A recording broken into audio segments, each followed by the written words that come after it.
Councilmember Say, can you lead us in the Pledge of Allegiance? Thank you very much, Mr. Chair. Okay, put your right hand over your heart. I pledge allegiance to the flag of the United States of America and to the republic for which it stands, one nation, under God, indivisible, with liberty and justice for all. Hurrah! Thank you. Mr. Chair, at this point, the message of Aloha. The message of Aloha will be done by our Director of the Department of Facilities Maintenance, who I knew his father and his mother a long time ago. Director Gina Albano, please. The message of Aloha. Thank you, Councilmember Say. On behalf of the resident departments of Kapolei Hale, Chair Waters, Vice Chair Kia'aina, council members, welcome to Kapolei Hale. It is always a privilege to allow us to see what goes down in Honolulu Hale, and it is just our appreciation that you make us part of the process. Good morning, welcome, and thank you for the opportunity to give the message of Aloha. I actually struggled trying to figure out what to say today, and as a geeky engineer, I actually Googled it. I Googled Aloha, and to my surprise, the state of Hawaii codified Aloha with the spirit laws, Aloha spirit law, and it says, Aloha means mutual regard and affection and extends warmth in caring with no obligation in return. Aloha is the essence of relationships in which each person is important to every other person for collective existence. Aloha means to hear what is not said, to see what cannot be seen, and to know the unknowable. And I found that to be intriguing, that the state had to create a law for what it should be the way. And it is really my appreciation that when I joined the city and county of Honolulu last year, that the spirit of Aloha is demonstrated by the people that I am speaking to and to the chair that I am speaking next to. And I just simply want to say thank you for making Aloha what it is real. And it is my duty and honor to try and continue and perpetuate Aloha. And we have had so many examples of that, whether it was being able to open Manoa Road, where we are able to work with the owner and eventually have that open for the community, whether it was just simply repairing a railing at Waikiki Beach, or being able to install Mililani skate lights for Mililani. And so I just want to be able to say thank you. We will continue to do our best to do that. And thank you for the opportunity to speak. And I want to leave with one more anecdote. Chair Waters, when I got confirmed, well, fortunately got confirmed, you asked me if I would smile the way I always smile. And you were right. I don't. I actually smile more, simply because I am able to work with the council members, mayor, the administration, the cabinet, and most importantly, the Department of Facility Maintenance, who do their best to provide not only the quality of life, but the advancement of quality of life. Thank you.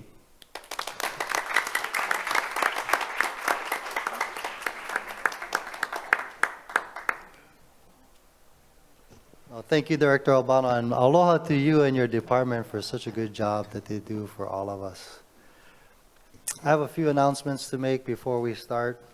Pursuant to Section 92, HRS Section 92-3.7 of the Hawaii Revised Statutes, this meeting will be conducted as a remote meeting by interactive conference technology with the following procedures in effect for the meeting.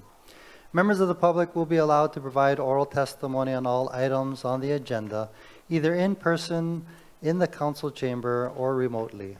Before testifying, each person shall state their full name and the agenda item they are testifying on.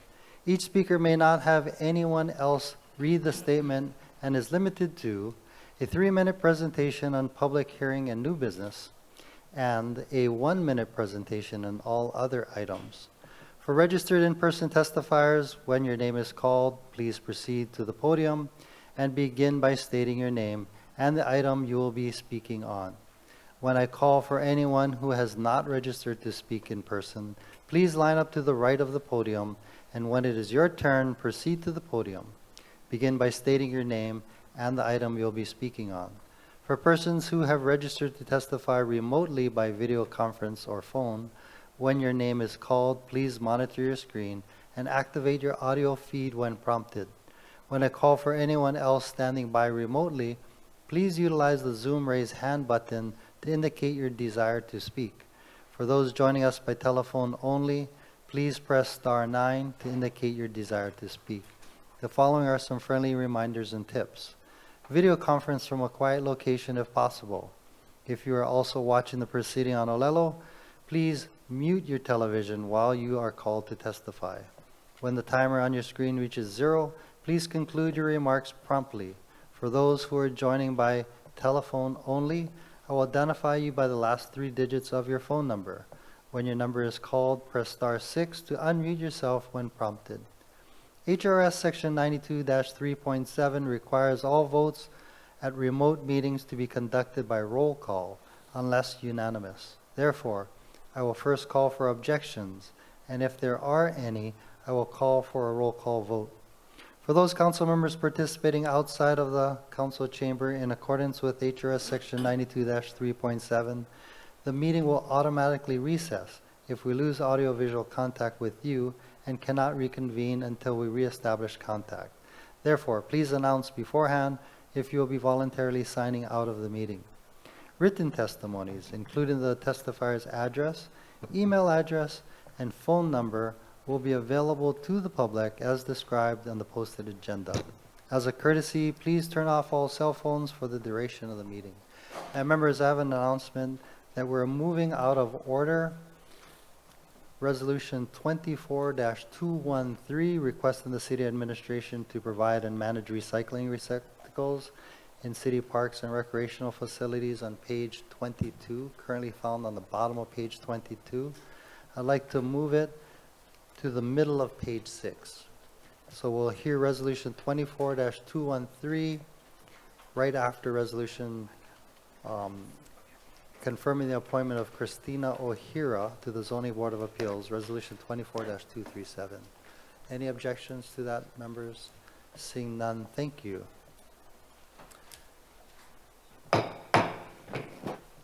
Mr. Clerk, please call the roll.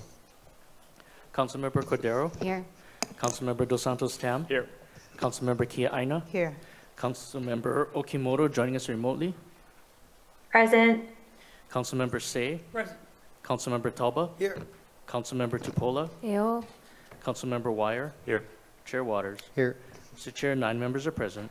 Thank you. The following council members are present in the meeting room. Councilmember Tupola, Dos Santos Tam, Say, Kia Aina, Cordero, Wire, and Tolba.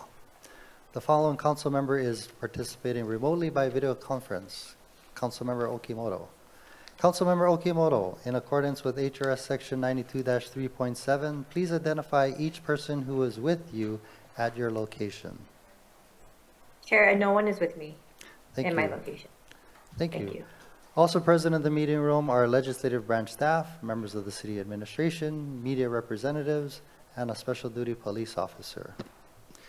Floor Leader Cordero, do we have any guests? Thank you. None in addition to all the members of the audience that you've mentioned today, but I do want to thank the members for taking a photo with our Filipino attire.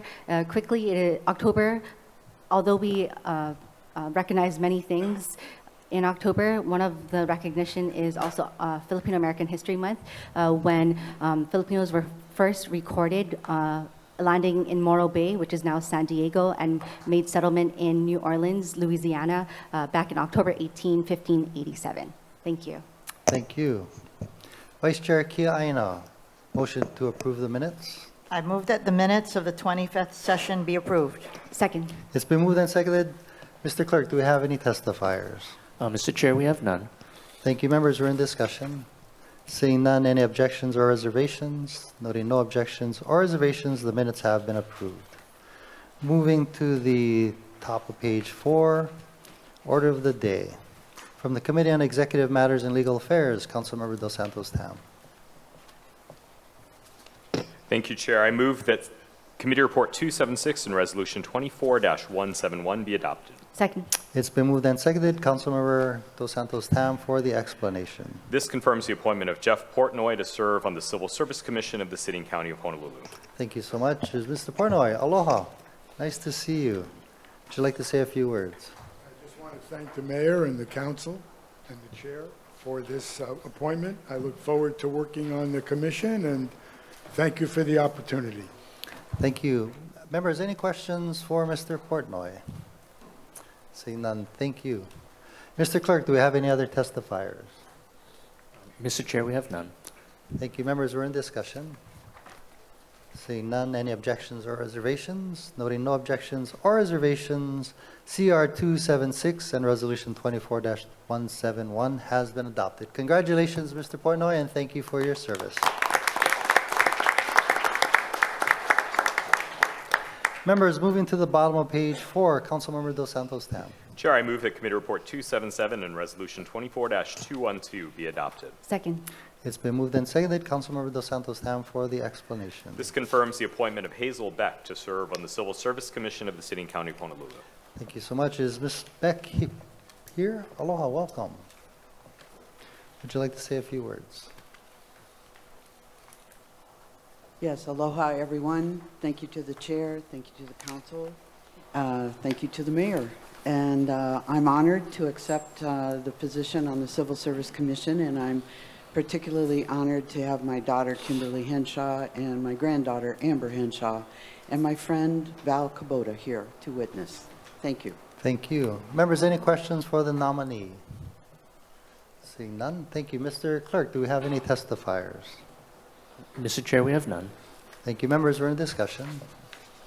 Seeing none, any objections or reservations? Noting no objections or reservations, CR 277 and Resolution 24-212 has been adopted. Congratulations, Ms. Beck. From the Committee on Zoning, Council Member Say, top of page 5. Mr. Chair, I move that Committee Report number 289 and Resolution 24-209 be adopted. Second. It's been moved and seconded. Councilmember Say for the explanation. This is confirming the appointment of Mr. Ryan Toyomura to the Zoning Boards of Appeal. Thank you. Is Mr. Toyomura here? Aloha, welcome. Would you like to say a few words? Good morning, Mr. Chair, members of the council. Thank you so much for having me here today. I just want to thank again the Mayor Blangiardi and the administration for this opportunity, and happy to answer any questions that you might have and ask for your affirmative vote. Thank you. Members, any questions for Mr. Toyomura? Seeing none, thank you. Mr. Clerk, do we have any other testifiers? Mr. Chair, we have none. Thank you. Members, we're in discussion. Seeing none, any objections or reservations? Noting no objections or reservations, CR 289 and Resolution 24-209 has been adopted. Congratulations and thank you, Mr. Toyomura. Moving to the top of page 6, Resolution 24-237, confirming the appointment of Christina Ohira to the Zoning Board of Appeals. Mr. Clerk, do we have any testifiers? Or is Ms. Ohira present? Deputy Managing Director, aloha. Good morning, Chair. Good morning, Vice Chair and Council members. Christian Jaram, Deputy Managing Director. Unfortunately, Ms. Ohira could not be here today. I'm here on her behalf, on administration's behalf, in case there are any questions. Thank you, Chair. Thank you. Members, any questions for the Deputy Managing Director?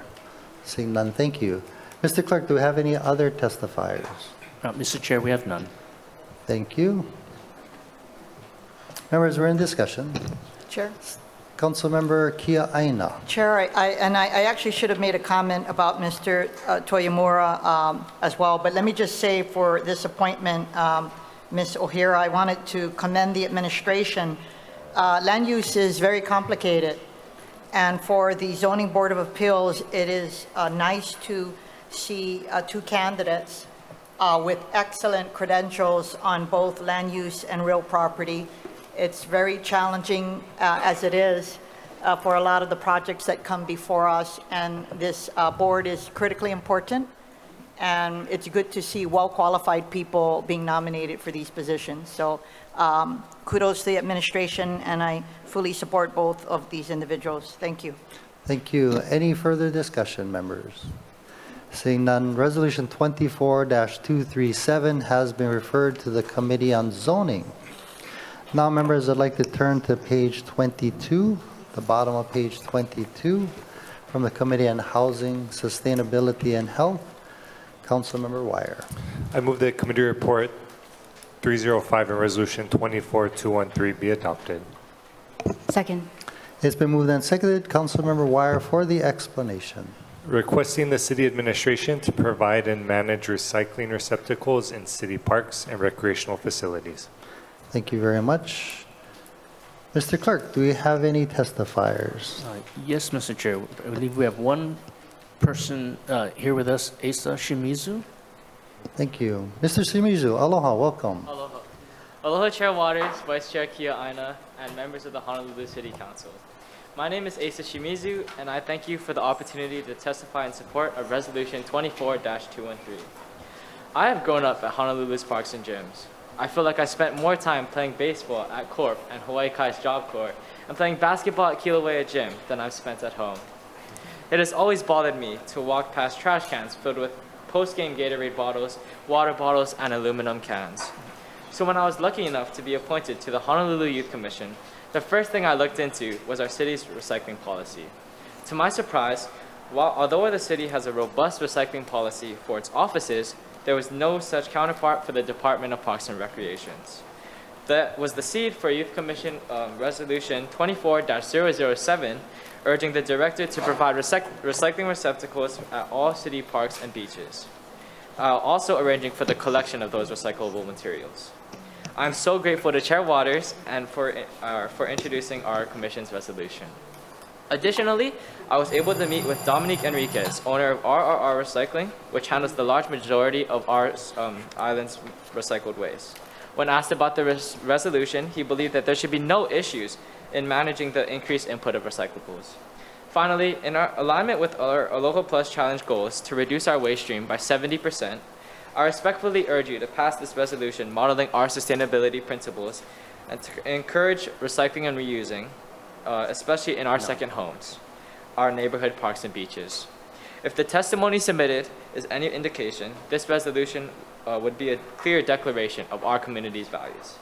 And finally, mahalo to all of you for supporting the Youth Commission, which allows kids like us to find our voice and testify in support of a more sustainable future. Mahalo. Thank you. Very well said. Members, any questions for Mr. Shimizu? Chair. Councilmember Tupola. I just wanted to thank you for being here today. I believe you're a junior at Puno, is that correct? Yes, I am. And so where did your passion for this particular, I guess, initiative come from? And is this something that you guys worked on in school, or did you come up with it on your own? It was mostly of my own doing. As I kind of mentioned in my testimony, I've been playing sports for quite some time now, and my interaction with our neighborhood parks and beaches has really allowed me to observe the issue of recyclable materials in our trash cans.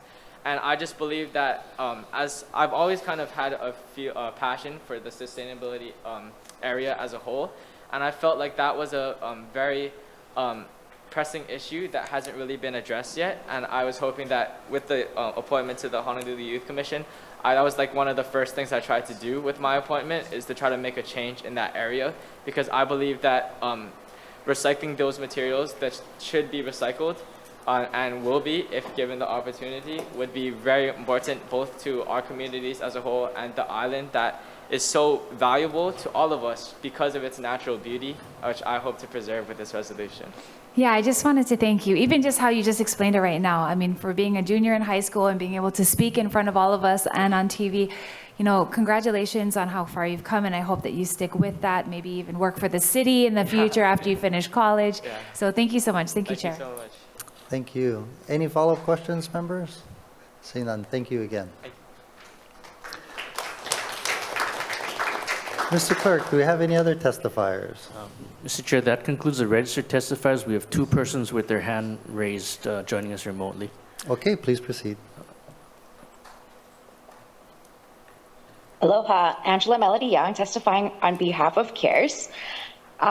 So the recycling topic is so important, and I'm so happy that the Youth Commission is just on it. So environmental awareness about biodegradable materials as well as environmental action affects our lifestyle, as well as the future of the earth and the oceans and sustainability of our planet. So how we manage our trash and how we recycle and ship out the trash, as well as managing incineration facilities and the hazardous pollution they produce, is important to be aware about.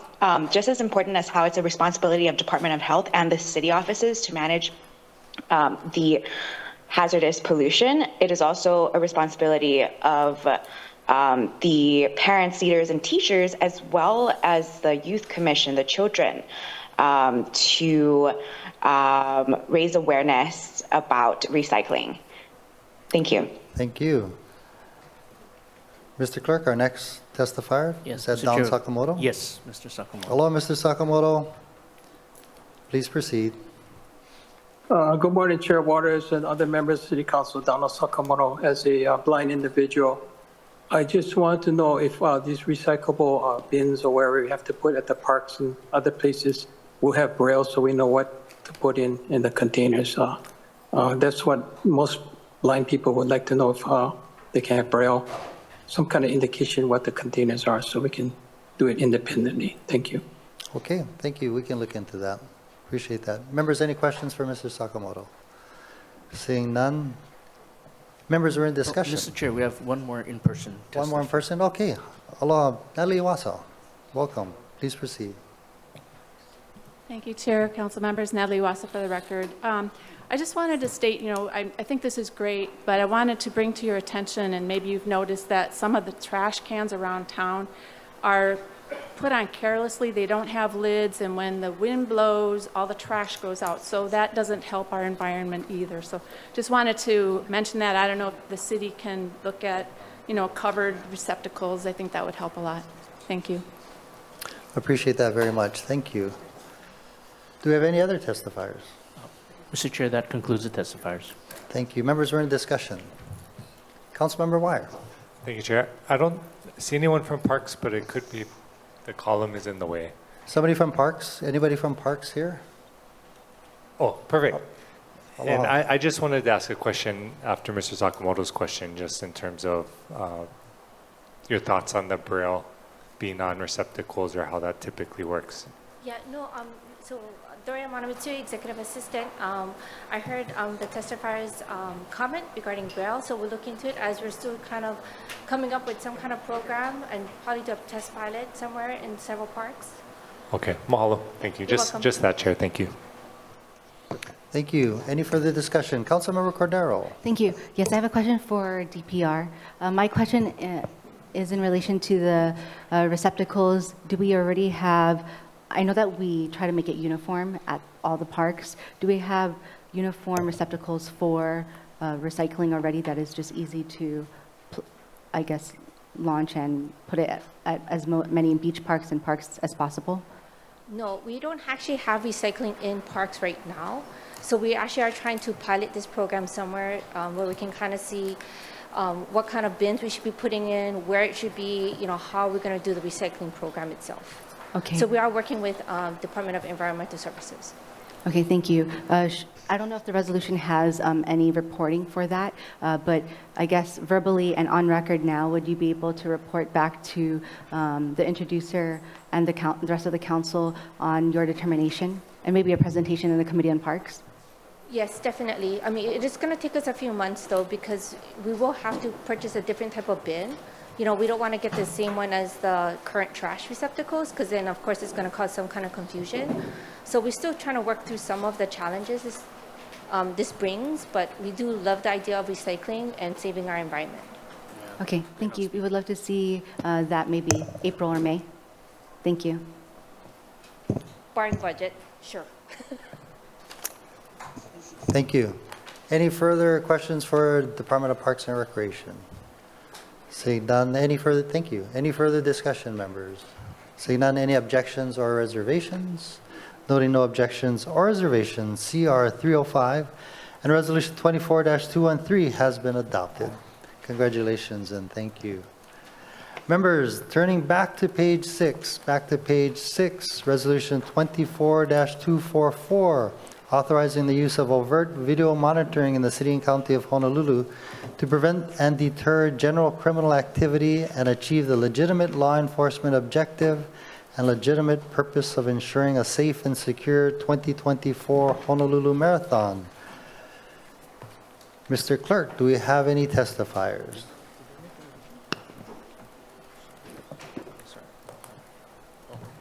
Mr. Chair, we have Ms. Natalie Iwasa. Okay. Ms. Iwasa?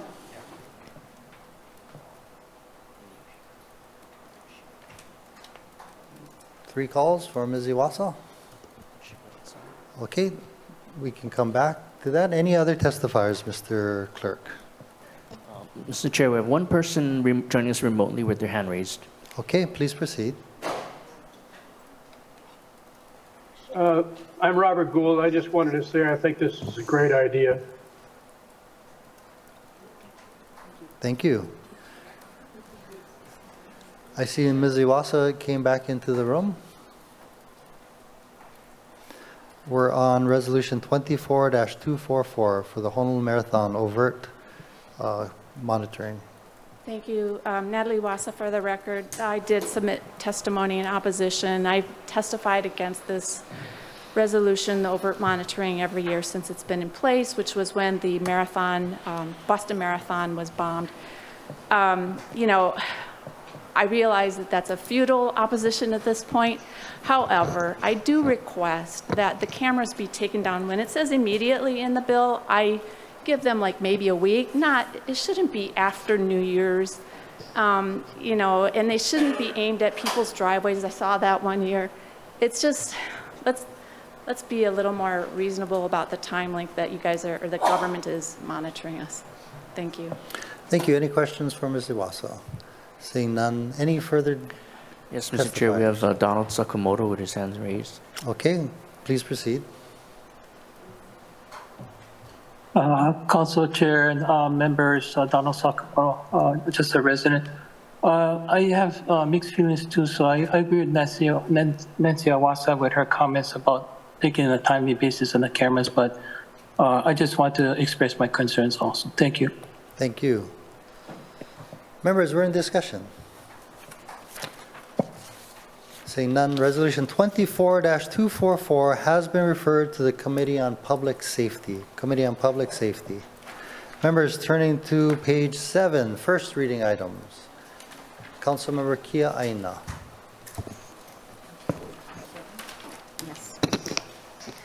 I move that the first reading items listed on pages 7 to 9 pass first reading. Second. It's been moved and seconded. Councilmember Kia Aina for the explanation. Bill 54 to amend Chapter 6 revised ordinances of Honolulu 2021 as amended relating to the taxable general improvement bond fund. Bill 55 relating to the adoption of the 2021 state fire code. Bill 56 relating to the use of malls. Bill 57 relating to real property taxation. And Bill 58 relating to the building code. Thank you very much. Mr. Clerk, do we have any testifiers? Mr. Chair, we have Ms. Iwasa signed up for 2 measures. Okay, please proceed.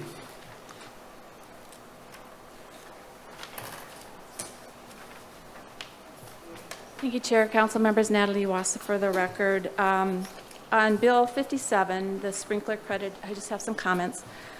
This credit would allow owners in high-rises who are putting in sprinklers to get a credit. This bill, however, would allow the homeowners association to apply on behalf of all eligible owners. And so my questions for you to consider in committee are, how does this work with the homeowners association? How do they determine which owners are eligible? And then how does that work with BFS, who has to go through these applications and determine that a homeowner hasn't filed already individually and then also under the HOA application? Seems like a lot of administrative work. And the other thing I wanted to mention is we should have a report available on BFS's website that tells us how many of these properties have these credits, so we can tell how much this is costing taxpayers. Because if there aren't any or very few, then what's the point of doing all this? Those are my comments on 57. On Bill 58, so this is a building code, quite a significant change, and it regards the update for the International Building Code from 2018. It's 71 pages long. Part of the reason our homes are so expensive is because of the regulation behind them. So I'm asking you, when you go into committee, to look through this bill thoroughly and refer to those, the code that you're incorporating, and see if there are areas where you can cut down that really don't have a significant impact on the safety of our homes, or what is being done to them, and see if you can reduce the amount of regulation, because to me that's a big part of why our homes cost so much. So those are my comments. Thank you. Thank you. Chair. Councilmember Cordero. Thank you. I have Ms. Iwasa, I have a question. You mentioned these credits. Are you talking about sprinkler-related credits in general, or are you talking about tax credits in general as well? Well, I specifically looked for any kind of report on the sprinkler credit, but I think it would also be helpful, if it's not already available, to have the low-income credit as well, just so that we can tell, trends over the years and how much it's costing us. Thank you very much for your clarification. Chair. Councilmember Tupola. Thank you so much. Thank you, Ms. Iwasa, for your comments. I welcome you if you want to attend any of our meetings. Last year, I met with HFD as well as all of the high-rise buildings that have AOAOs. So currently, right now, there are 162 credits that have been issued under the real property tax credit of 2001 time, which is leaving about 141,261 in the funds remaining to use this credit. There are 372 total high-rises in Honolulu, of which 303 do not have sprinklers.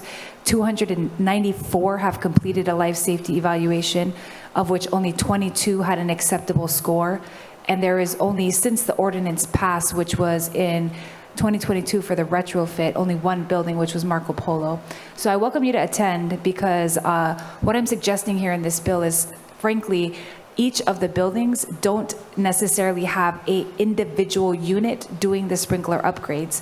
More likely than not, it's the building infrastructure that is updated through the AOAO that is paid for by the association that gets the sprinklers installed.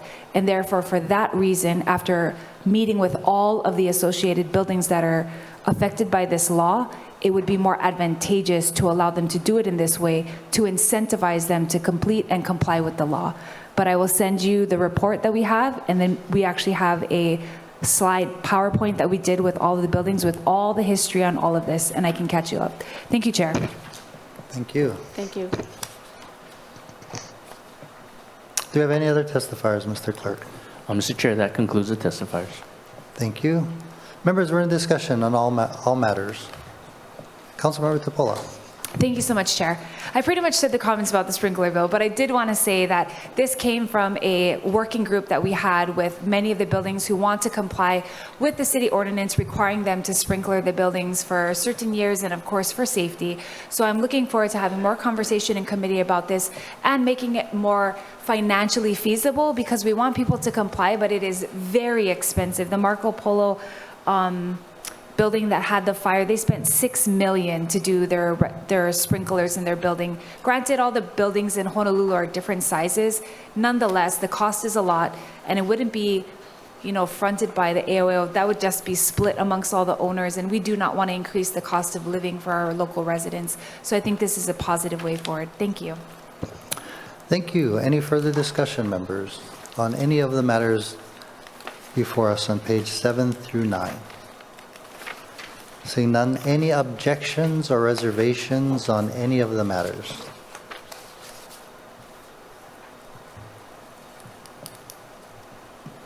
Seeing none.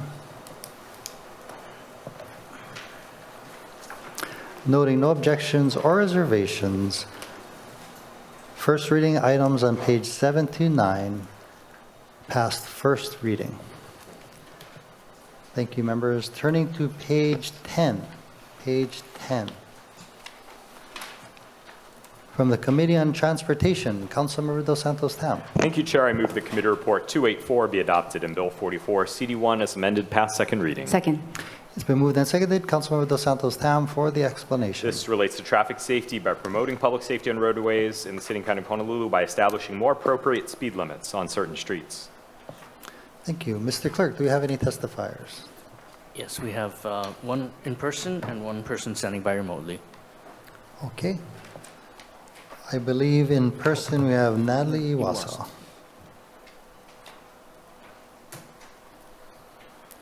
Thank you, Chair. Council members, Natalie Iwasa for the record.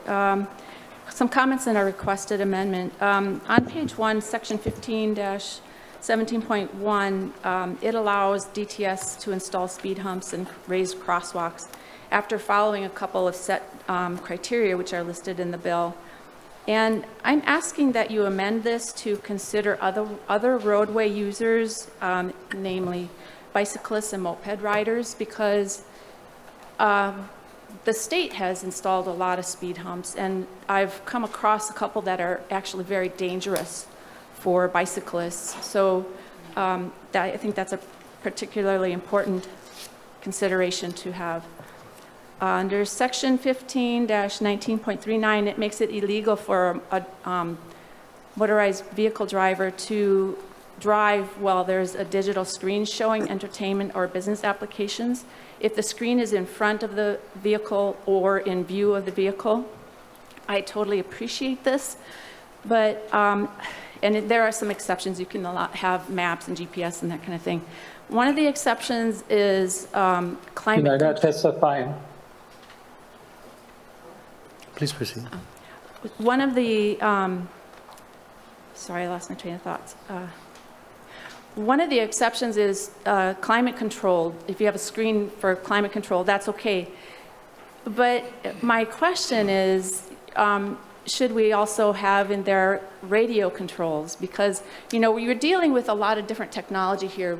It's come up a long ways over the last several years. And so different cars have different capabilities. So I'm kind of wondering about that part of it. The other thing is, now if you have a passenger who's got a cell phone and that passenger is playing games or whatever, streaming a movie, does that mean then that the passenger has to make sure that the phone is out of view of the driver? And how do you enforce that kind of thing? I mean, that's a question for HPD. I'm just not sure how this whole thing is going to work. Okay, and then the other thing I wanted to mention is that there are a couple places in the bill where it has certain roads that will be certain speed limits, 20 miles per hour, 40 miles per hour, but those schedules or appendices are not included in the bill. So you're having a public hearing on it, but it's really hard to say whether that list is reasonable or whether somebody thinks that something else should be done. So those are my comments on the bill. I do request that that one section be amended. Thank you. Thank you. Any questions for Ms. Iwasa? Seeing none, thank you. I believe HPD, we have one more registered testifier, Don Sakamoto, and then we'll go ahead with HPD. Mr. Sakamoto, are you prepared to proceed? Good morning, Chair Waters, Council Member Donald Sakamoto. As a blind resident on Kaneohe, I have support Bill 44. There's a school called Heia School on Heia Road that leads also to ALOHA Street by Winter Mall behind with the plaza. And also the students, children will walk to Kauhipa Street, which is very dangerous. They speed more than 25 miles an hour. So I'm in support of this bill, and that's all I have to say. Thank you. Thank you. Any questions for Mr. Sakamoto? Seeing none. Aloha, welcome. Aloha, sir. Good morning, Chair, members of the committee. My name is Michael Campbell. I'm the acting captain for the Traffic Division. Major Slater apologizes for not being here today. He is currently tied up with the State Department of Transportation and traffic commanders. The HPD does support this measure, and I'm here to answer any questions. Thank you.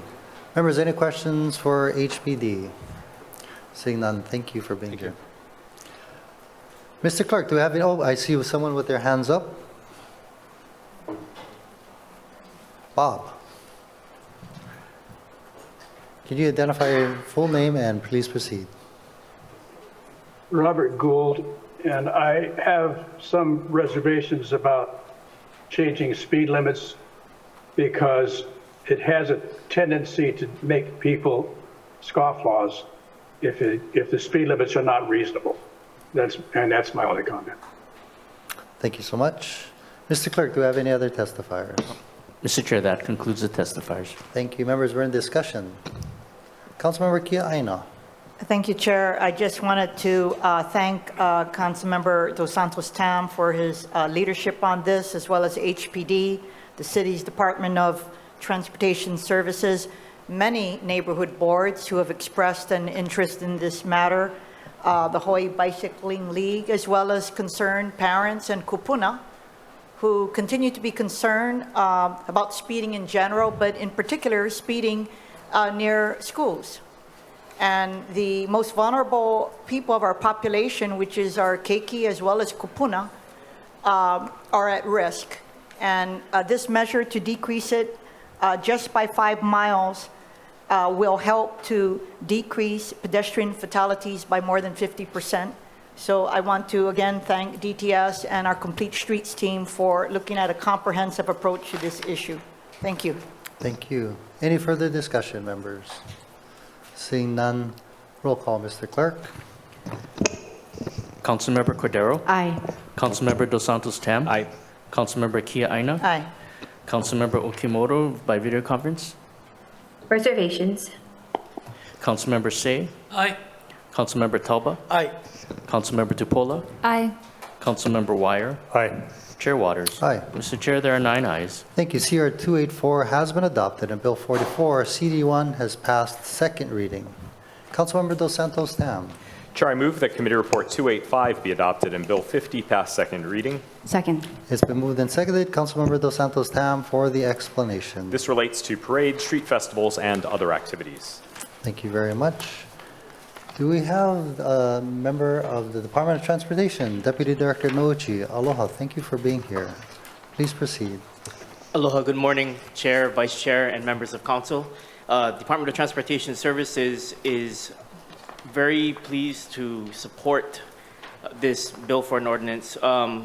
After receiving a lot of community feedback on the nature of how communities interact with community events and all the positives and negatives that those bring.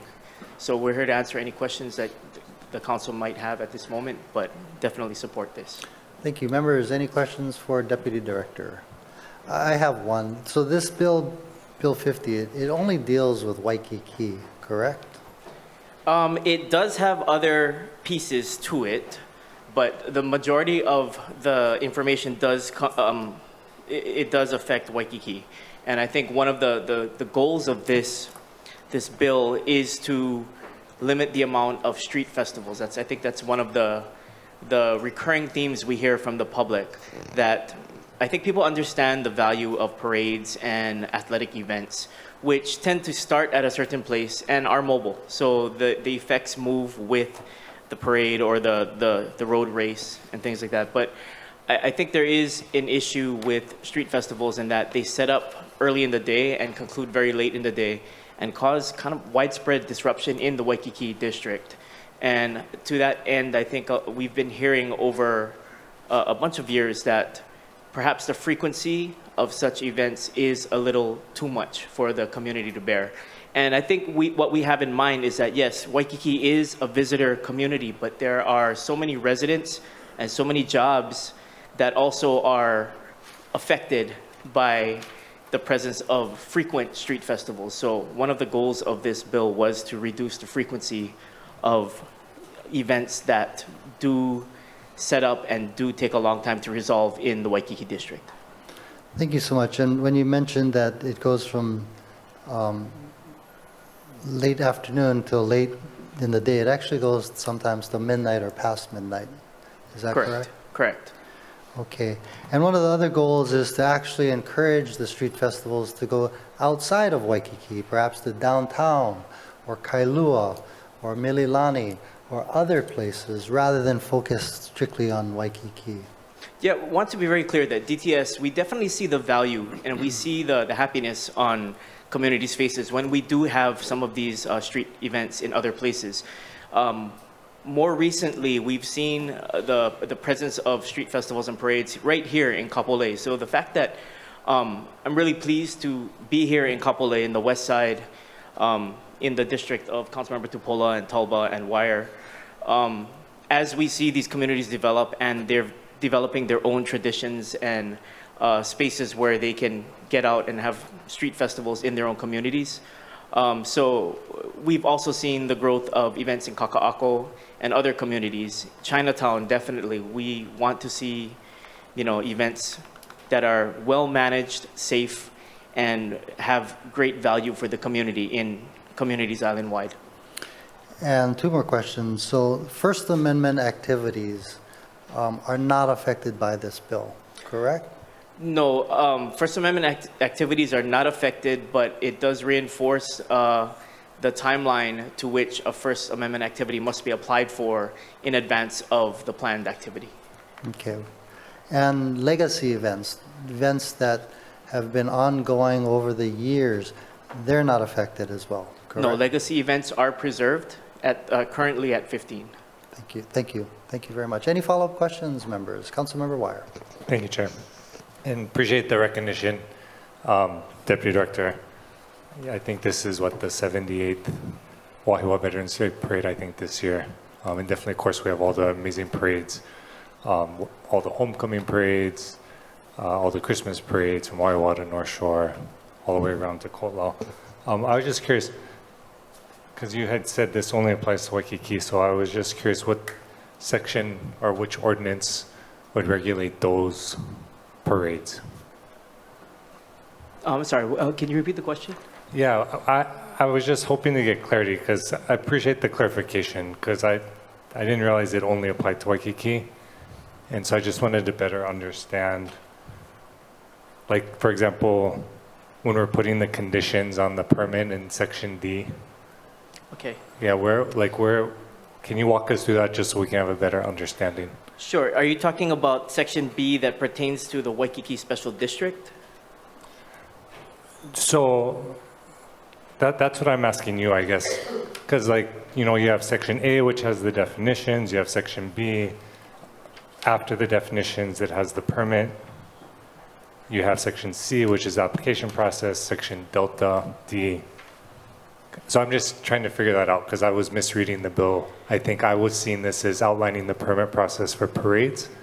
And so I was just trying to figure out exactly where the other applicable rules were. I think part of the definitions that were defined, they're broadly administered to parades and street activities, but the meat of the bill is mainly focused on the Waikiki Special District. But it does define what a parade is, what a street activity is, and I think that there is I think it does use the term street festival. So the definitions apply to anything permitted for a street usage by DTS, but the numbers and the regulations of certain things are very specific to Waikiki. Okay, so section D, conditions to be met prior to issuance of a permit. You're saying that section is only applicable to Waikiki permits? Section D follows down from the Waikiki. Let me just make sure before I answer out of turn. No, that does follow down for parades, street festivals, and other activities. So section D would, unless, let me take a look at it really quickly here, excuse me.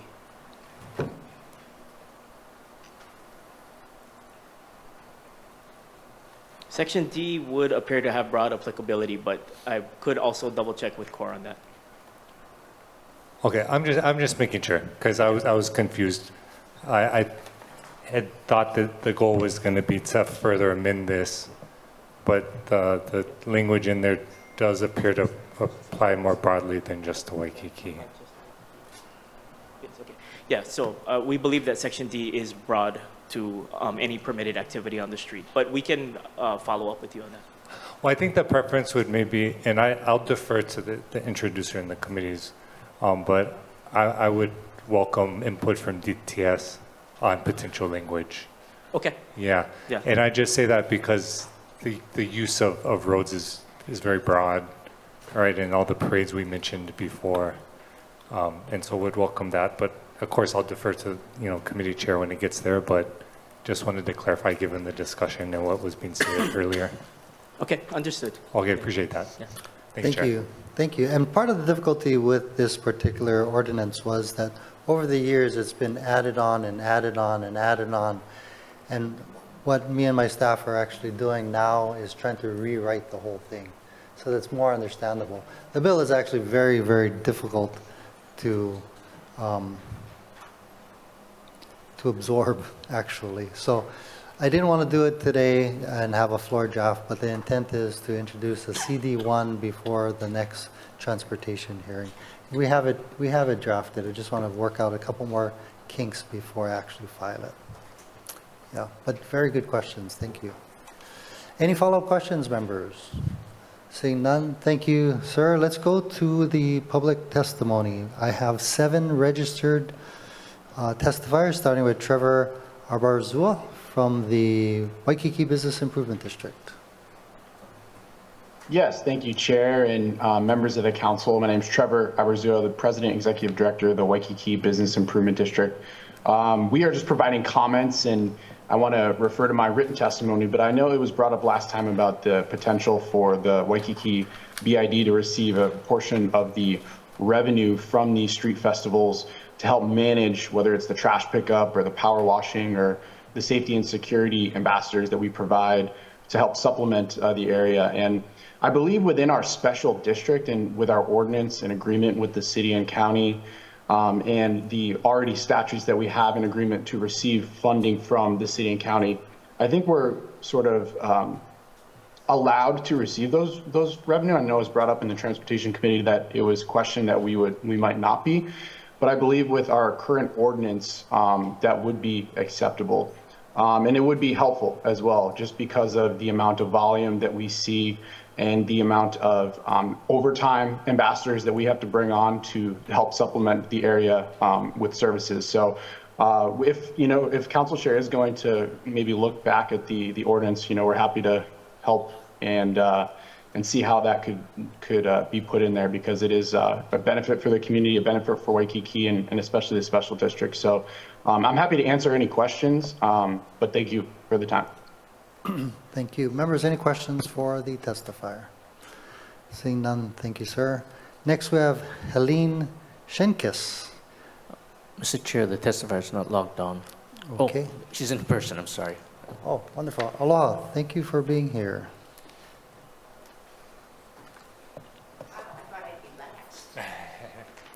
Please proceed. Aloha, Chair Waters. Aloha, City Council. My name is Helene Sam Schenkes.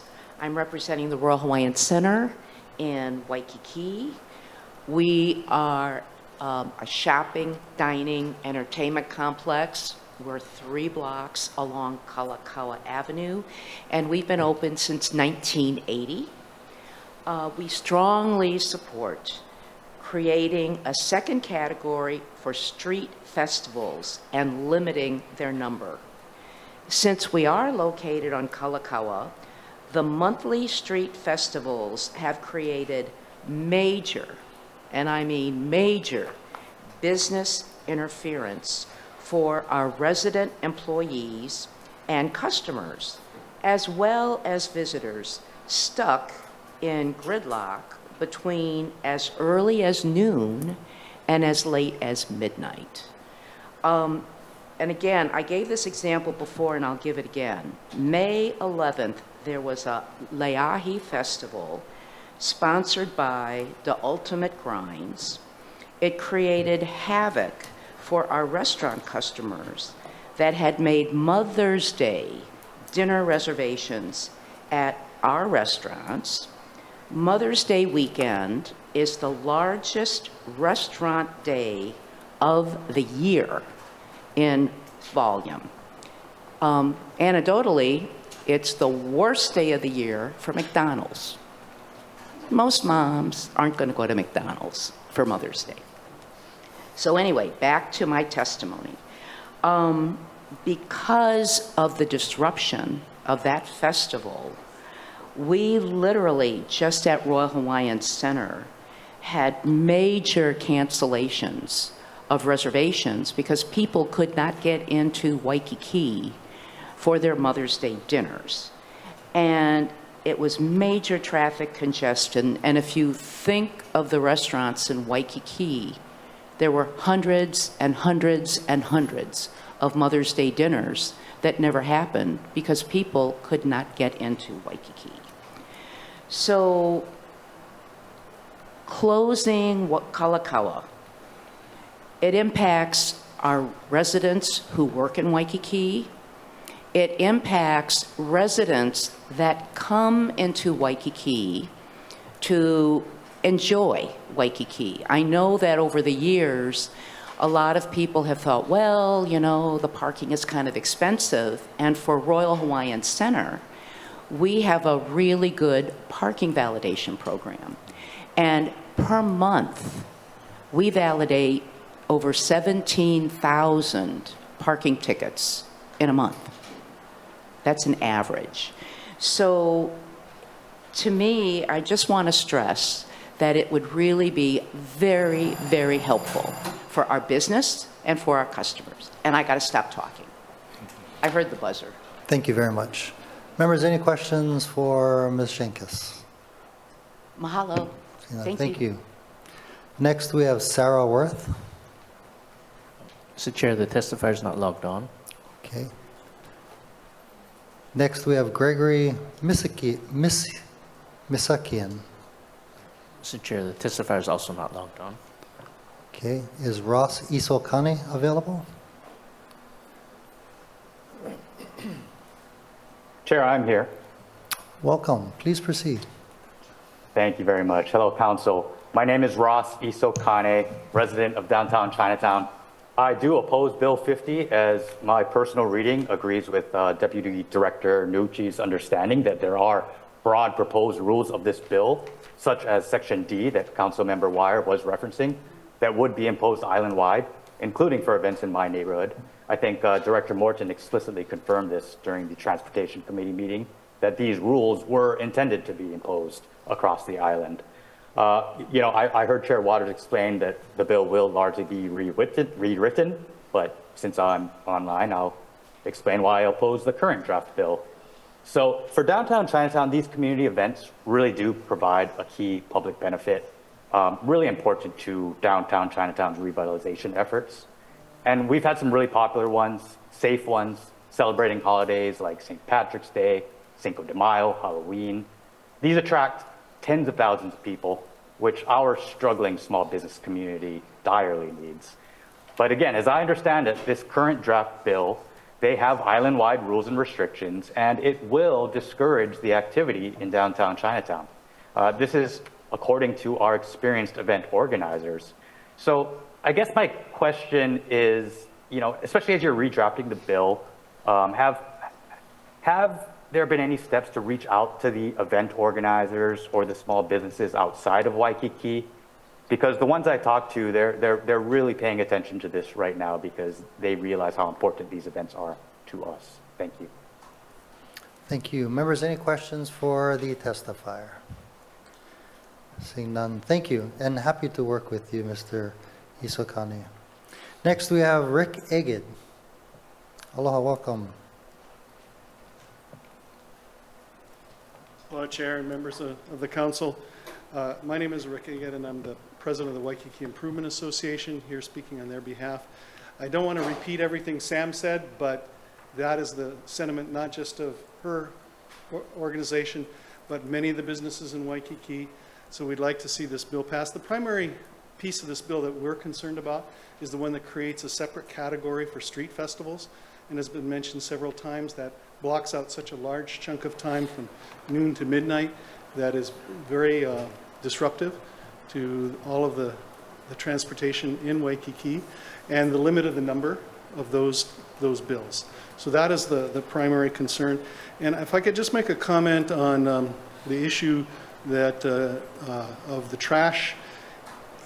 I also work with ALOHA festivals, and we assign these permits, or we apply for these permits. The organization that gets these permits is required to pick up all this trash and get rid of all this trash. So organizations that don't meet that requirement should be penalized. In other words, they should have to pay that cost. We spend thousands of dollars to make sure that cleanup, ALOHA festivals, the operation we run, to clean up the street afterwards. But other organizations don't do that. And so we believe that that should not be a cost that then is passed on to the city and to the BID. Thank you. Thank you. Members, any questions? Councilmember Wire. Thank you, Chair. And mahalo, Mr. Eggett. I just wanted to ask a clarifying question to make sure I was following. So it's specifically the street festivals that you're most concerned with? Correct. And then what also comes to mind, not necessarily even like, say, the parades that go down Waikiki, and then maybe have a festival at like Kapiolani Park or the Shell. Is that in that same category, or is it more just the folks that are setting up the booths and everything on? It's the street festivals that close Kalakaua Avenue, yes. Okay. If the activity takes place at Kapiolani Park, that's a whole different story. Okay, no, that's super helpful, because it really helps me understand the very specific issue. Correct. Yeah, mahalo. Thank you. Mahalo, Chair. Thank you. Any follow-up questions, members? Seeing none. Councilmember Cordero? Yes, thank you. My question is, I know that what was shared about conflicting events with the current businesses there, are there certain applications to the Business Improvement Association by those who apply for the festival or parade that they have to meet certain criterias? Yes, and actually there are certain criteria which I think the Deputy Director is better able to answer than myself. But in reality, there are provisions to try to avoid things like what happened this year with Mother's Day. So, but and I'm not quite sure what happened this year, because the permits are not supposed to be allowed on events like Mother's Day, days like Mother's Day. Thank you. Any follow-up questions, members? Seeing none, thank you, Mr. Eggett. I also have registered Allison Tanaka. Aloha, welcome. Dear Chair, Vice Chair, and members of the committee, my name is Allison Tanaka, and I live in Honolulu and work in Waikiki. I'm testifying on behalf of Tanaka of Tokyo today in support of Bill 50, to limit the number of street festivals and closures to 6 per year, including legacy events.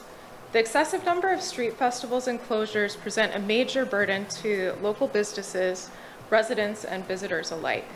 Waikiki, specifically Kalakaua, is a busy road that many residents and visitors rely on to get to work, to hotels, and to get to businesses. With the frequent closures, it has been a nightmare for staff to get to and from work, and presents a huge operational strain when customers cannot get into Waikiki or find parking. These street closures occur on our primetime weekend days that restaurants rely on to make up for slower weekday sales. This has been very detrimental, had a very detrimental financial impact on our restaurants and many other businesses as well. In addition to the business impact, we also have a huge concern for the safety and well-being of our employees. During these street closures, they are unable to find parking and frequently need to walk back to their cars late at night, which is not safe. Our company pays for Ubers for them back to their vehicles, but during the street closures and subsequent traffic, it is impossible to get an Uber into Waikiki. We are in support of cultural festivals and their vendors, However, there are other viable areas to hold these festivals that can actually benefit the neighborhood without the negative impact on surrounding businesses, residents, and visitors. We feel it is in the best interest of the Waikiki community to limit the number of shutdowns to such a busy street. Thank you for the opportunity to testify. Thank you. Members, any questions for Ms. Tanaka? Seeing none, thank you. Mr. Clerk, do we have any other, or before we go to remote testifiers, are there any other in-person testifiers? Mr. Finley, aloha, welcome.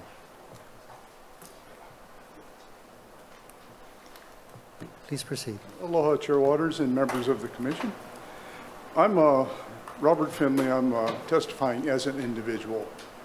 I'm a longtime Waikiki resident and firmly support Bill 50 that reduces the number of street events that close Kalakaua from normally around 2 p.m. until midnight.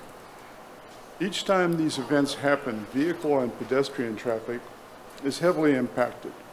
Kohio Avenue as well as ALOHA become backed up, and pedestrians, including those using ADA devices, face challenges crossing side streets when the city adjusts the traffic lights along Kohio. I have seen frustrated people jaywalking through traffic because of the long delay waiting for a crosswalk light.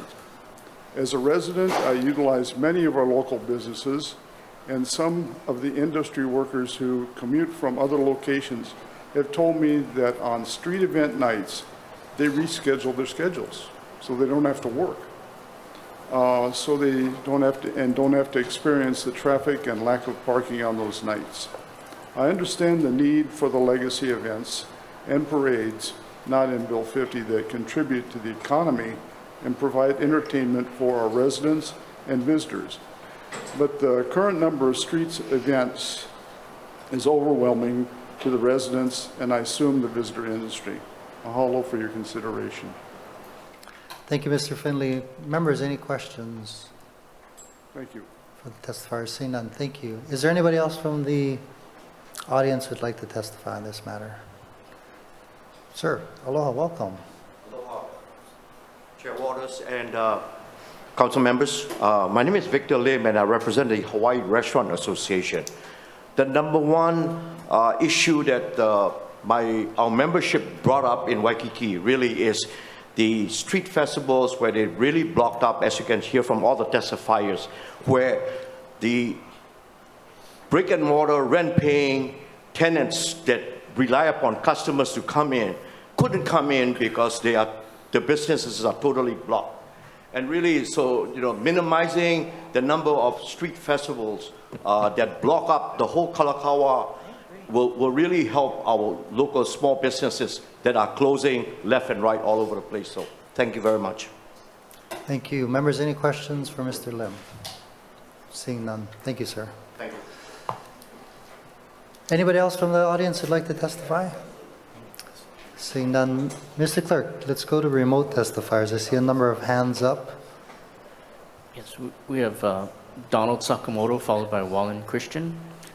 Thank you. Mr. Sakamoto, please proceed. Yeah, Chair Waters, council members, Donald Sakamoto, I support this bill because as a blind individual that uses paratransit just to traverse in this area with these parades or block events is very dangerous for me and hard to get access. Thank you. Thank you. Next testifier, Mr. Clerk. Sorry, Mr. Christian seems to have logged off. We also have Angela Melody Young. Okay, please proceed. Aloha, Angela Melody Young, testifying on behalf of CARES. So I think the most important thing when it comes to parades and festivals is to be careful about sound interference. Excessive noise from loud stages can cause health effects. You can go deaf, experience psychological disorders. If we're talking about safety, we should make it safe for the children and kids who have sensitive ears. Special design of staging can also affect the sound interference of blasting music. So don't blast music.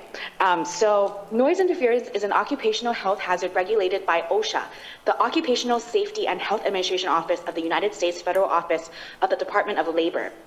So this is how important it is to manage it.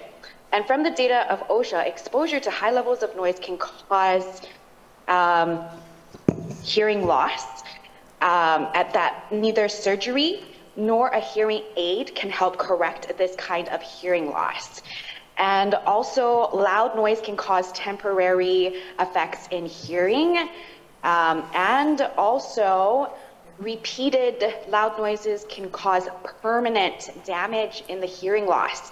So loud noise can create physical and psychological stress, reduce productivity, interfere with communication and concentration, and contribute to workplace accidents and injuries. So the workplace accidents are something to be careful of. And also, the effects of noise limits the ability to hear high-frequency sounds.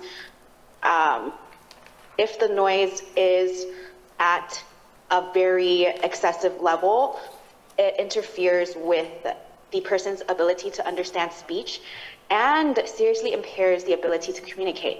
So, although I think that excessive noise is problematic, this should be an educational process. So I was involved with planning for a special stage design for Hawaii Theater at this weekend's Hawaii Children and Youth, where there were like thousands of people.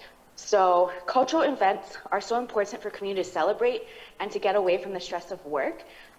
So I think it's just about working with the event producers and the permitting offices for education and collaboration, because you don't want to be miserable people who stop others from having fun.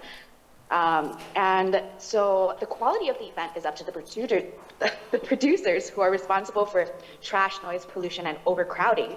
So I don't agree with the structure of this bill legislatively. I think it should be a resolution of education and collaboration processes to mediate and to balance the effects of the problems of parades and festivals, and then to facilitate good community relationships, like perhaps the government, the city office can give a coupon for a discount to the businesses that are affected. Thank you very much. Yeah. I believe we have one more testifier with their hands up with phone number ending in 175. 175.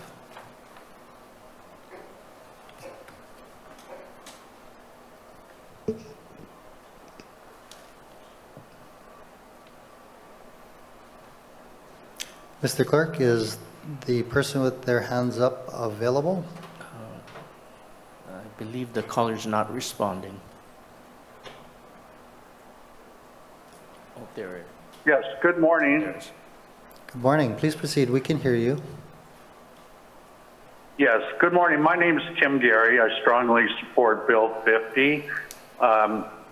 I also support what the mayor came out last Wednesday and said on the Rick Amata show, that he wishes it would be limited to 4 street festivals.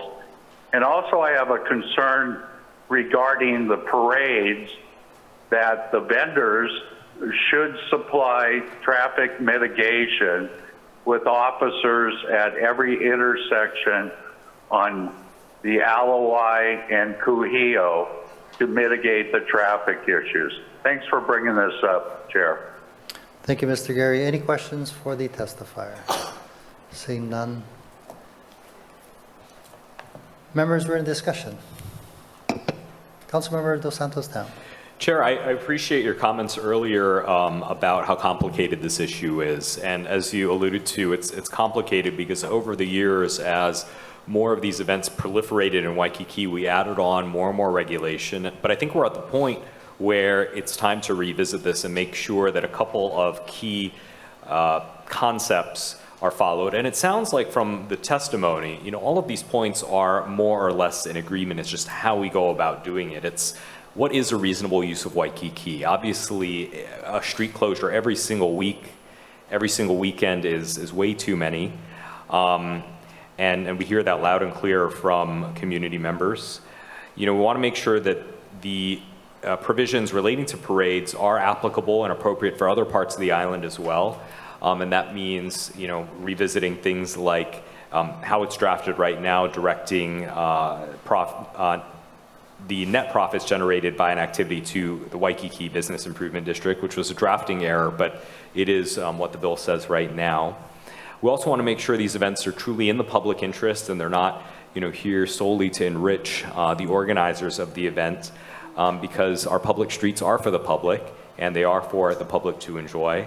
And then, of course, we want to make sure that the First Amendment activities, are permitted, allowed, and within reason, right? Because as we know, it is the First Amendment of our Constitution. But I think there is a way that we can amend this, and I look forward to working with you in your office on how to land the plane correctly on this. Thank you very much. Members, any further discussion? Councilmember Say. Yes, thank you very much, Mr. Chair. The question I would like to pose to myself and to the general public is that at this point in time, do we have a listing of all of the calendar year of events for Kalakaua? We do. And is it every week that there's an event by classification? I don't believe we have parades every week. I don't believe we have cultural activities or events every week. You may have these street festivals, but I think whoever organizes it is maybe tying it in with HTA also, the Hawaii Tourism Authority. So I just want to be aware. 52 weeks in a year, 52 events in a year. Okay. I think maybe this particular measure that is before us should limit it. That all parades, if they want to have a street festival, it's all done at Kapi'olani Park or Ala Moana Park.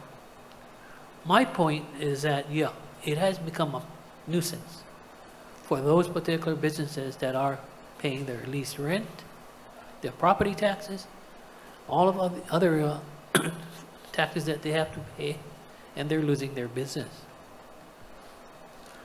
So in closing, Mr. Chair, I just try to figure out, okay, what is a legacy activity? Anyone knows? Deputy Director, I believe if you've had this activity over a period of time, I can't recall off the top of my head. Aloha Week Parade would be one, okay, we can agree with that. Currently, I believe there are 15 legacy parades, and 15 legacy activities, and that is when an event has a consecutive span, never missing a year. Threshold escapes me right now. I'm going to have to check and look, but I can follow up on that, or I can... No, Deputy Director, the point is that, if you could, with the 4 different classifications I'm seeing, parades, which is one, street festivals, that's the Spam Jam? Excuse me? Is the street festival a Spam Jam activity in Waikiki? I believe the Spam Jam is a legacy event in Waikiki. Whoa. It is a street festival, yes. Okay, and then the cultural festival.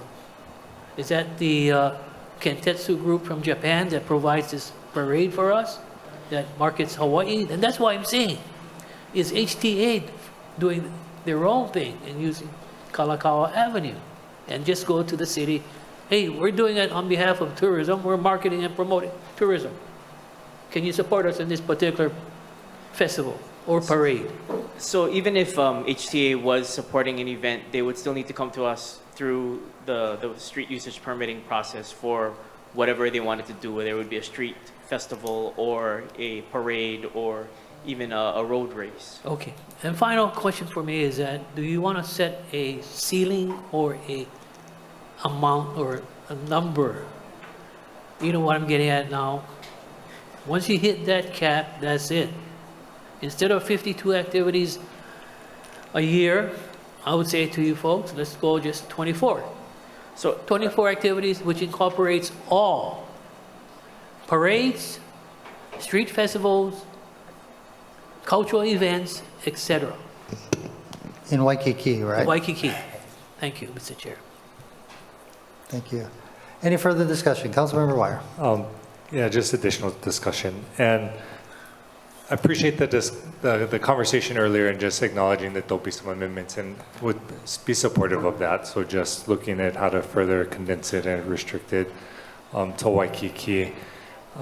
Just because I know right now there's already enough challenges in trying to go through this permit process, whether it's our schools trying to do their homecoming or small organizations in the community trying to facilitate and connect all the dots and put all the paperwork and everything together. And so welcome that. And I don't know if there's a distinction, because I appreciate what Councilmember Say was indicating, but just wanted to note for discussion that, you know, I do think that the difference between, say, a street festival where you have vendors, where folks are collecting money, is often different than the parades that we have that maybe have a festival down, you know, the road off the street, right? Because typically the lower cost for participation or no cost for participation by community members in the parade is due to them trying to minimize what the costs are that they have to pay for, whether it's a nonprofit or an organization, right? And so just want to make sure that if the problem is more the street festivals, then maybe that could be more the focus, just as a thought, because I know that, you know, obviously we want to incentivize and welcome community participation in these community parades at a lowest cost as possible, and also understanding that when organizations are using, say, city facilities, say they're renting out the shell, like the cost for that is extremely high. And so just because maybe there's vendors at an event over there doesn't mean that anyone's having a windfall or whatnot. So just wanted to kind of add some context to my thoughts, but appreciate the bill as a whole and all the work that's going into it. Mahalo. Thank you. Any further discussion, members? Seeing none, roll call, Mr. Clerk. Councilmember Cordero? Aye. Councilmember Dos Santos Tam? Aye. Councilmember Kia Aina? Aye. Councilmember Okimoto by video conference? Aye. Councilmember Say? Aye. Councilmember Talba? Aye. Councilmember Tupola? Aye. Councilmember Wire? Aye. Chair Waters? Aye. Mr. Chair, there are 9 ayes. Thank you. CR 285 has been adopted and Bill 50 has passed second reading. Members, turning to the top of page 11, Councilmember Dos Santos Tam. Chair, I move that Committee Report 286 be adopted and Bill 52 pass second reading. Second. It's been moved and seconded. Councilmember Dos Santos Tam for the explanation. This relates to electric bicycles. Thank you.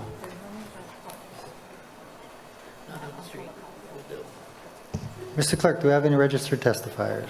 Yes, Mr. Chair, we have Ms. Iwasa registered to testify. Okay, please proceed.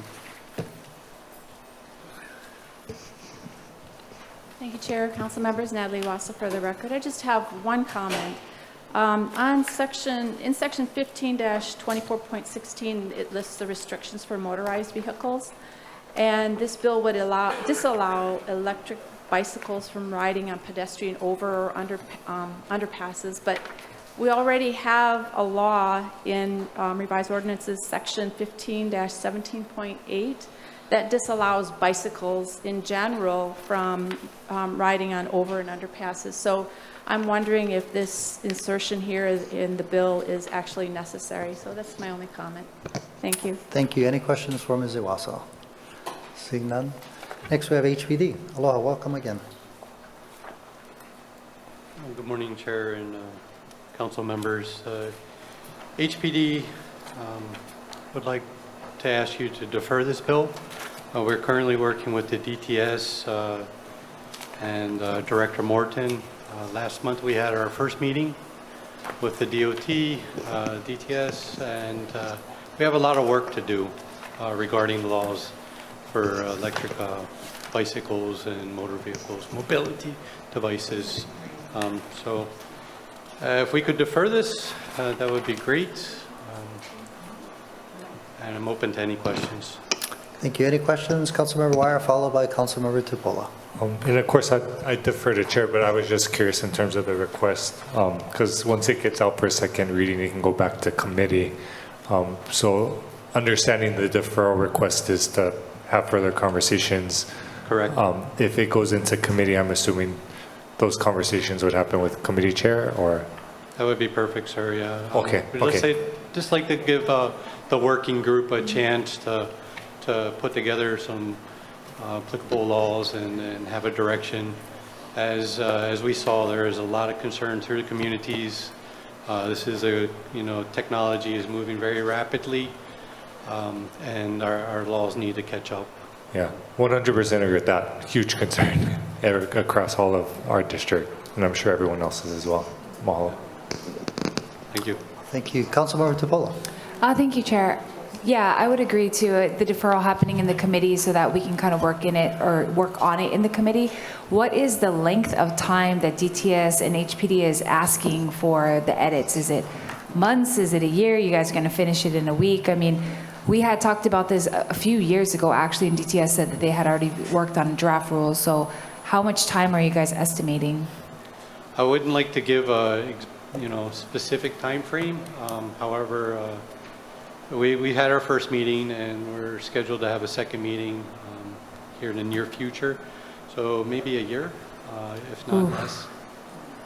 Yeah, I guess I'll ask more questions if DTS is going to testify, or if, Chair, are they going to testify, or can I ask a question? Or Why don't we finish up with Okay. HPD, and then we can call up Department of Transportation. Okay, sounds good. Thank you. Thank you, sir. Thank you, ma'am. Councilmember Say or Kiaina, you have questions for HPD? Yes, I may have missed it. Did you guys express these concerns during the committee hearing? Yes, ma'am. And last month also, at the last meeting, we asked to be deferred because of this working group with the DTS. Okay. Okay, thank you. Councilmember Say. Officer Campbell, would the task force be considering the width of our roads? I'm 100% in support of multimodal transportation. But our roads are so narrow. And that's why I've brought it up in the past that residents are complaining about bike lanes and so forth. Now you have electric bikes, electric scooters. Where are they going to ride it? On the road? Oh, those are really good questions, Council Member Say. Bike laws mirror automotive vehicle laws, so bikes should be following the same rules of the road.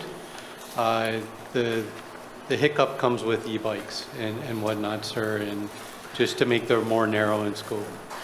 Okay, my next point too, if the task force could address it with the state legislature, and that would be a tort reform in protecting the city and county, that we are always at fault if there is an accident. Yes, sir, I'll give you a recommendation to the task force. But does it make sense? I think it does make sense on behalf of HPD and all the law enforcement agencies. I understand what you're saying, Council Member. I think every accident is based on its merits and not necessarily the city's fault or the rider's fault. They look at the totality of the accident and they go from there, sir. And one final thought. Everybody should have insurance, okay? Yes, sir. Thank you. Councilmember Cordero. Thank you. Thank you very much for being present and for reiterating the request.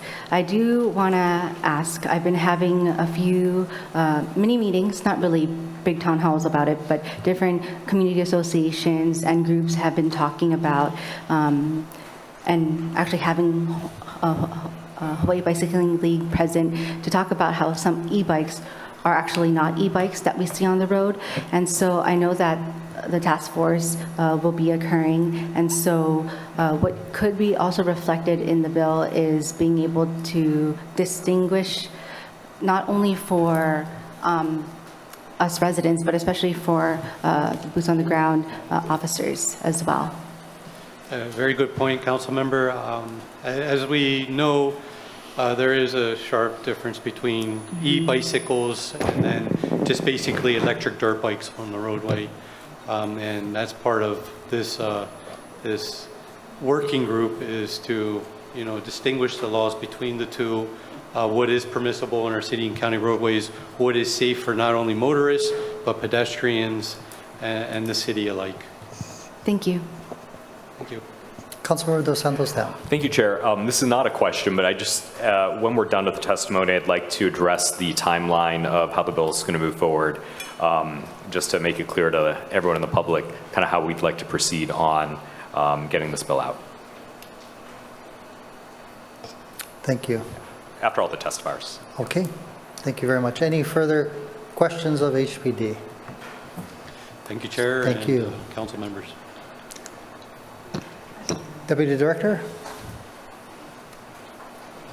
Aloha Chair, Vice Chair, members of the committee. John Nouchi, Deputy Director, Department of Transportation Services.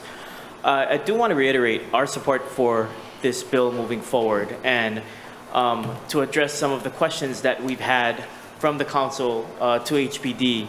We believe that there is time to have meaningful discussions, not only with the task force that we've assembled with first responders involving, the people who, from planning and policy to implementation of law to HPD's enforceability of those laws. We think that there's a lot of discussion left to have, but we do have opportunities to do that.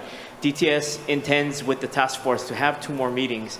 In addition to that, we'd also like to have some outreach with the private sector to make sure that those that are selling what we may classify as an e-bike are doing it in a responsible manner, and that there are procedures for registration and other responsible actions that are tied to those. And I think that's the reason of a lot of the things nested in this bill. I did use the word classification. Within this bill, it does have standardization of 3 classes based on operability and speed of the 3 classes of e-bikes, and I don't need to get into that here.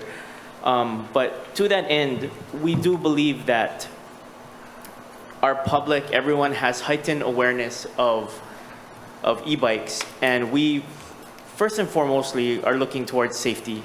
DTS stands on the safe operations of all types of vehicles on our complete streets, on our roadways.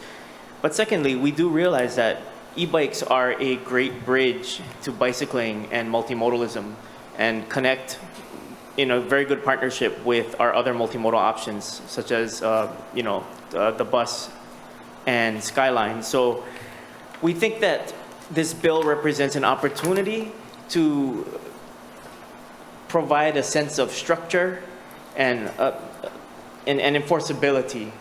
And we understand that there are more opportunities to discuss this in committee and more opportunity for us to engage the public. But we believe that that timeline, and I don't want to at all step on Councilmember Dos Santos Tam's remarks that you were going to provide, but we do believe that there's enough opportunity that we can work this out in committee with the public and with all of our first responders and different city departments, such that we can have a better structure, and then dovetailing that into, as Councilmember Say brought up, the state legislative session. So we want to make sure that anything that comes out here is going to be forward compatible, and we may have to come back. I mean, admittedly, we may have to come back once we find out what the state ledge does, if anything, in their next session.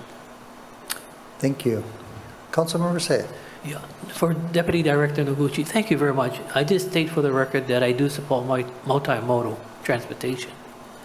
The concern is that a lot of times we conform our width of our roads to federal mandates or whatever you folks have to abide by.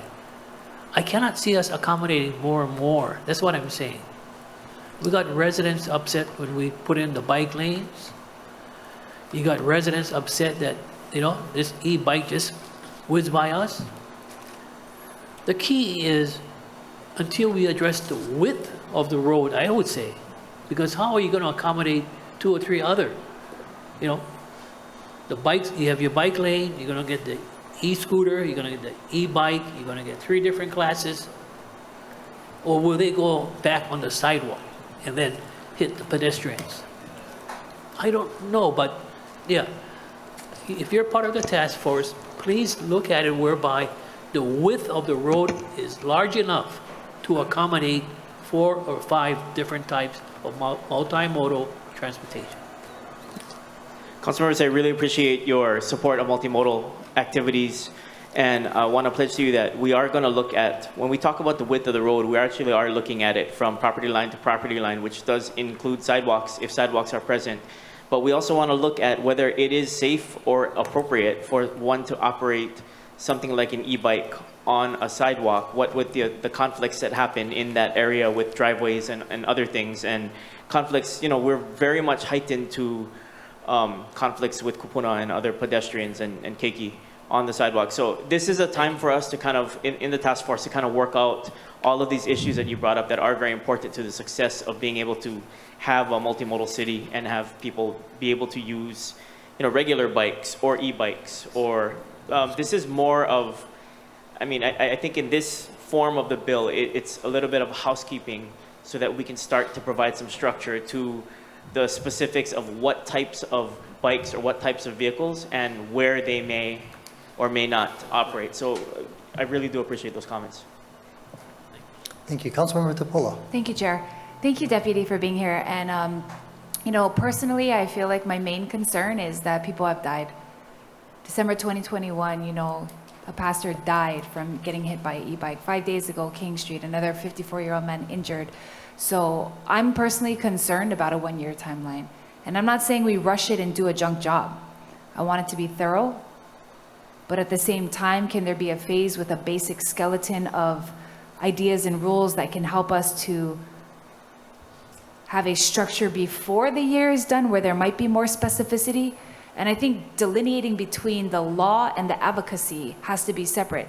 Yes, advocate to the businesses that they understand what kind of bikes they're creating. Yes, to the schools, all those other things, but that shouldn't deter us from making the law as quickly as possible, but as thoroughly as possible. Because I think those advocacy pieces, like Councilmember Tolba holding like a town hall for e-bikes, like we would all have to participate in that advocacy portion of it. But, again, Councilmember Dos Santos Tam will lead the charge on this. Those are my concerns.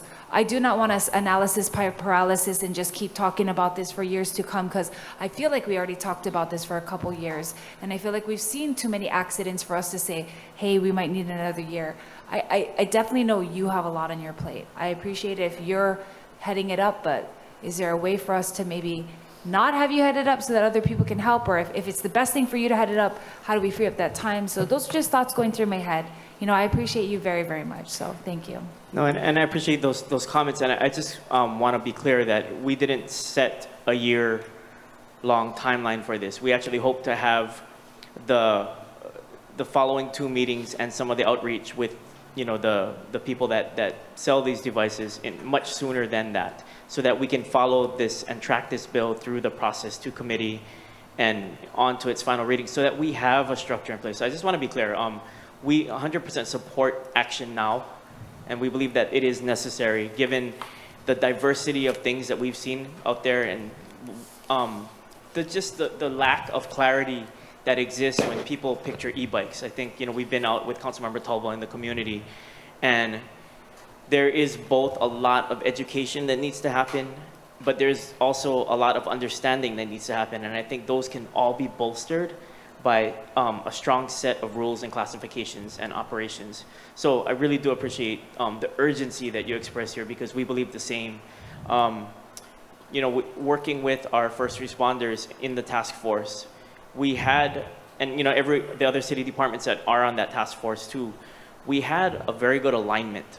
I think when you bring a lot of people into the room, sometimes you can have some dissonance, but I do believe that we're all aligned that we need to figure out what we call an e-bike and figure out where it is legal for them to operate, and give them a structure to be safely enforced on this island, and understanding the different needs of all the islands. Everybody's district is different, and so we do want to, with urgency, see this bill to completion. What does your timeline look like?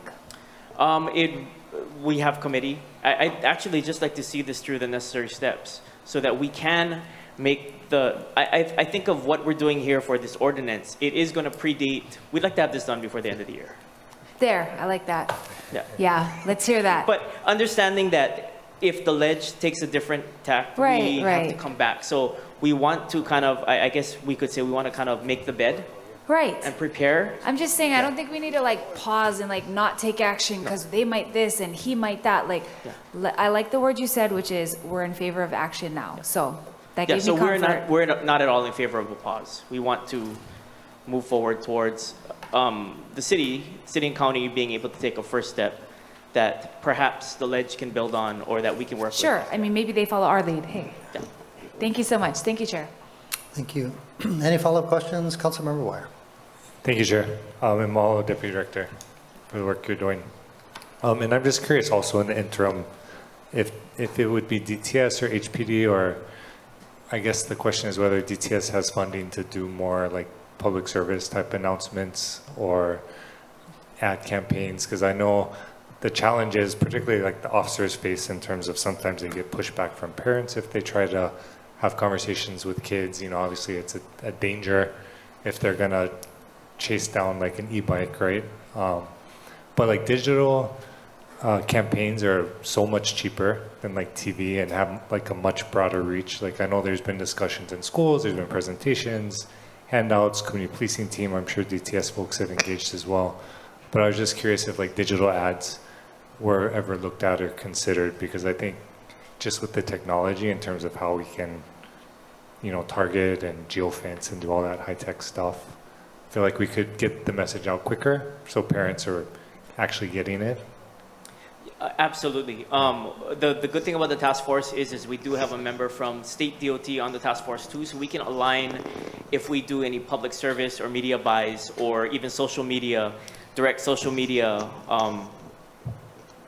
public service announcements, that we can put those out there and target them to areas that, you know, maybe are more needing of those messages. So short answer to your question, yes, we're absolutely looking at doing other things than traditional media to get the word out there, because education is very much needed in this space. I mean, I could just say right here, by our current laws, right, that, you know, any parent should really think about buying an e-bike for your child who is not 15. And, you know, just looking around our communities, it's a super cool toy to have, you know, but it is not a toy. That's the issue. And the incidence and the chance of very serious injury or fatality is so great that we can't really afford to not get the word out there. So I do also want to, again, thank Councilmember Tolbo for, you know, bolstering up social media and having 2 meetings in the community to actually bring some more awareness around e-bikes. But I think the hard part is bringing people to that same level of understanding. So we'll definitely work on that. I appreciate that. And just to clarify too, because when you're looking at digital, right, it's an inundation across multiple platforms. So different than just like popping up on TV, because we know certain families aren't going to be watching the news every night, right? But everyone has one of these, the smartphones, and are using different platforms and apps. And so just a thought that I think would provide more penetration or engagement. We do think that that is a good piece of doom scrolling that people should see. Yeah. Wow. Any follow-up questions, members? Seeing none, thank you very much. Do we have anybody else in person who'd like to testify on Bill 52? Bill 52. Seeing none, let's turn to remote testifiers. I believe we have 3 hands up. Mr. Clerk, who would you like to start with? Yes, we have Donald Sakamoto, followed by Angela Melody Young. Thank you very much. Mr. Sakamoto, please proceed.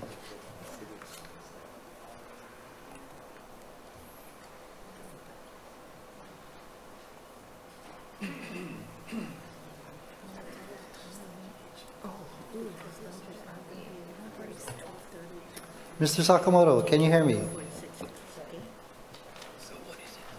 Okay, Angela Melody Young, Can you you're hear me up. now? Okay, excuse me. Yes, Don Sakamoto, please proceed. Yeah, thank you, Chair. Donald Sakamoto is a blind individual and with the National Federation of... I testified at the last Transportation Committee meeting about Bill 52, and I recommended that we have National Federation of Blind and Hawaii Associated Blind to be in a work group. And I was featured in the Star Advertiser on the 28th of September in the article saying that. Since then, I have outreached to my president, Virgil Stinnett of the National Federation of Blind Hawaii, to get his okay to be with the work group. So I sent an email to Roger Martin, Director, CC John Nauchi, Managing Director Mike Formby, and my president, Virgil Stinnett, asking to be on the working group committee. So I would like to know if they do make a working group committee, listen to the persons with disabilities like the blind, the physically disabled, as well as the component like AARP. And I look forward to hearing back from the director on my email. Thank you. Thank you. Next, we have Robert Gould.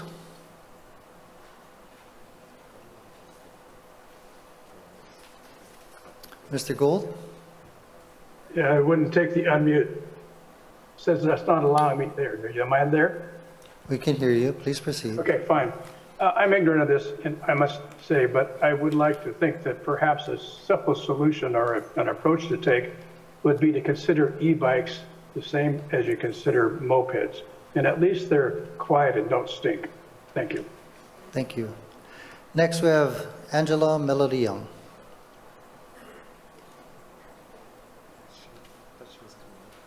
Aloha, Angela Melody Young, testifying on behalf of CARES to help this electric bike legislation. We need statutory parameters and legal guidance of the health and safety for riders on electric bikes. And then after going to the community town hall, I think we all realize it's very important for students to learn health and safety parameters and boundaries of riding. While electric vehicles are environmentally friendly for a new generation of sustainable lifestyles of lower pollution hazards, the students shouldn't just be doing whatever. So it can be a fun community outreach educational lesson for riders and to set the stage of teaching the health and safety boundaries of riding while accommodating the students' need for fun and also teaching lessons about the importance of environmental awareness and preventing accidents. So it can also be with cooperation of a parenting style that the council and the offices that are governing this concern to raise awareness about not letting parents do whatever because they're like getting the bikes for the kids. So yeah. Okay, thanks. Thank you. Any other testifiers, Mr. Clerk? That concludes the testifiers. Thank you. Discussion members? Councilmember Dos Santos Tam. Thank you, Chair, and thank you to Councilmember Tolba, who co-sponsored this bill with me, as well as everyone who participated in our last Transportation Committee meeting. I just want to clarify at least my intended timeline for the bill. As you know, as you heard from DTS and HPD, there is a working group that has been meeting. Their last meeting was actually very productive, I thought, and so we're going to have an informational briefing on October 22nd.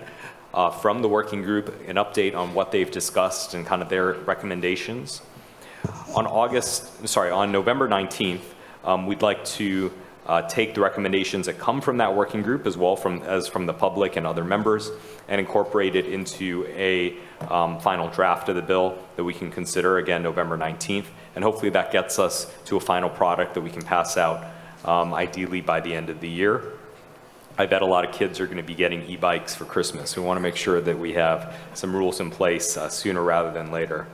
There has been a little bit of discussion about other mobility devices, the stand-up scooters, the one wheels, all of those things.